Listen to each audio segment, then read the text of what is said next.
mars 2020, le Sénégal enregistre son premier cas de Covid-19, 3 mois après l'apparition de la maladie, au mois de décembre 2019 à Wuhan, en Chine.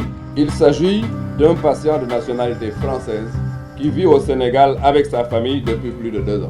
Pour freiner sa propagation exponentielle dans tout le pays, le président de la République décrète le 23 mars 2020 l'état d'urgence assorti d'un couvre-feu de 20h à 6h du matin sur toute l'étendue du territoire national. À compter de ce soir à minuit, je déclare l'état d'urgence. Ces mesures sanitaires et sécuritaires ont eu des impacts considérables sur l'économie dont la productivité était déjà faible. La croissance du PIB est projetée à 2,8% pour l'année 2020, alors qu'elle était attendue à 6,8%. Le transport, le commerce et tous les autres secteurs en ont énormément souffert. Toutes les gares du Sénégal ont été fermées. Tous les véhicules affectés au transport public des personnes, ils ont été tous immobilisés. 4 mois après le début de la pandémie, on a commencé à ressentir les conséquences économiques. Parce que tout simplement, en fait, la publicité s'est tarie. Bu ñuy bay dañuy dem ci structure de financement yi jël fa xaalis ñëw pour bay nga bay ba pare mënoo jaay lii yàqu na lii tuuri nga ko lii maye nga ko. ba ci ganaar yi maa ngi dugaloon 1500 chair la fekkoon ma yore woon ko mais 1500 chair yooyu ba léegi nii xaalis bu may wax ak yow mi ngi ci nit ñi. su ñëpp moom daaneel boo jaay xëyal jaayoo nga xëy yore njaboot ndax njaay mi dem na ba nga xam ne bi njaay mi mootul nekk. miti woon na trop parce que ñi nga xam ne dañ jaay cere liñ doon am moom wàññeeku woon na bu baax ndax boo doon am téeméer 250 ngay am. Le tourisme est l'un des secteurs les plus touchés par cette pandémie. 12 mars, tu as 450 clients sur les 2 hôtels. Le 13 mars, 0 client. Pourquoi? Parce que les avions devaient repartir, il n'y a plus de vols sur le Sénégal. On a vécu une situation très compliquée. C'est toute la chaîne touristique qui a été affectée, même l'artisanat. On s'en sortait quand même un peu. Mais avec la Covid, il n'y avait plus rien. Vraiment, c'était trop dur avec la Covid. En procédant à l'analyse des impacts de ces effets sur le plan des droits humains, Amnesty International et l'Association des juristes sénégalaises parlent d'atteinte à la dignité humaine. Il y a eu des atteintes extrêmement graves aux droits humains pendant cette période. Des actes de mauvais traitement, des arrestations et des emprisonnements de personnes qui, à leur corps défendant, s'étaient retrouvés dehors à cause justement donc de l'heure assez tôt du début du couvre-feu et des difficultés de transport pour rentrer à la maison. Du coup, si les policiers ne comprennent pas ce qu'ils font, ils les pompent.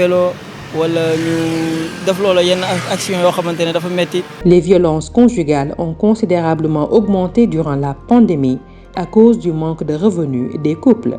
L'étude que nous avons faite nous a permis de voir que les violences économiques étaient plus nombreuses avec un taux de 64,90% par rapport aux autres violences.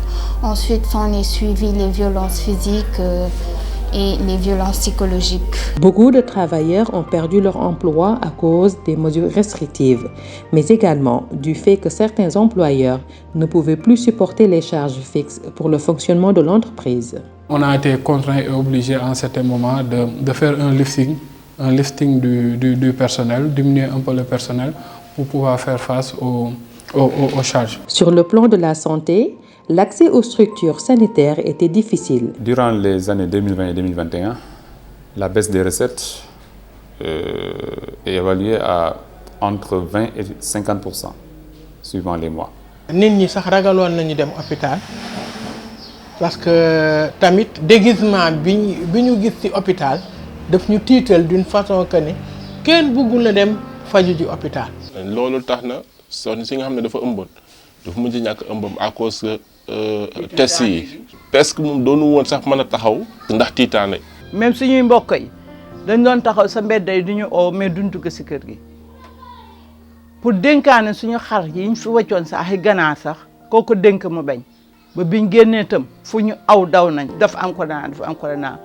Beaucoup de cas de décès à domicile ont été notés, mais il est difficile de les lier directement à la Covid ou à leur pathologie. Parce que le problème, c'était la comorbidité. Pour faire face aux impacts liés à la pandémie, l'État avait mis en place un fonds dénommé Fonds Force Covid-19, crédité de 1000 milliards pour soutenir les ménages et les entreprises. Dans tous les secteurs d'activité, des modes de gestion et d'atténuation de ces impacts ont été initiés en cas de survenance d'autres pandémies. L'histoire du Covid nous a montré que nous, en tant que Sénégalais, on peut miser sur le tourisme local. On a poursuivi le télétravail et ça n'a absolument aucune conséquence sur la production quotidienne, sur le travail qu'on fait. Il y a un processus de réforme du Code du travail qui est entamé. Donc il s'agira simplement pour les acteurs qui ont en charge la réforme d'introduire le dispositif. Les populations elles-mêmes, parce qu'elles nous entendaient élever notre voix, nous envoyaient des informations, y compris des vidéos, des photos de personnes qui étaient violentées. Tous ces éléments factuels nous permettaient d'interpeller les autorités. Nous avons le numéro vert qui est logé au sein de la boutique de Médina. Et ce numéro vert a été un peu éclaté au sein de toutes les boutiques avec les coordonnatrices. Ces différentes saisines ont porté leurs fruits, car on a noté moins de répression lors du deuxième couvre-feu. La police nationale a même publié un communiqué pour fustiger le comportement déviant de ces hommes, tout en invitant les populations au respect de la loi. Dans le domaine de la santé, des méthodes d'atténuation ont été mises en place. Le plan blanc est une organisation mise sur place déjà et qui peut être déclenchée à tout moment par le directeur général. Et ça permet d'avoir une organisation parallèle de prise en charge de ces cas de patients, que ce soit une pandémie, une catastrophe, etc. Humaniser la médecine et la santé, c'est utiliser certes les instruments et les progrès, mais ne pas oublier qu'on a affaire à un homme. Et cet homme, il a une conscience, il a un ressenti que les instruments ne peuvent pas faire ressortir. Que le malade ne vive pas tout seul la tyrannie des soins. Et cette tyrannie, il faut embellir fondamentalement, adoucir l'environnement, l'humaniser. Donc, faire en sorte que le malade devienne un client, c'est-à-dire un roi dans son cercle de traitement. Nous devons tirer une leçon de ce qui s'est passé dans la gestion de ces fonds. Il nous faut à l'avenir nous assurer que nous mettons en place des mécanismes de redevabilité pour plus d'efficience et d'efficacité dans l'utilisation de ces ressources. Nous risquons de ne plus avoir la confiance ni des communautés, des populations, que des partenaires au développement si jamais une autre pandémie nous obligeait à mobiliser des ressources nationales. La Covid-19 a montré que nous avons une économie fragile et que les défis sur le plan des infrastructures hospitalières et de l'industrie pharmaceutique sont énormes. Le télétravail peut être inscrit dans le Code du travail, une autre manière de régler l'injustice sociale qui a été à son paroxysme durant la Covid-19.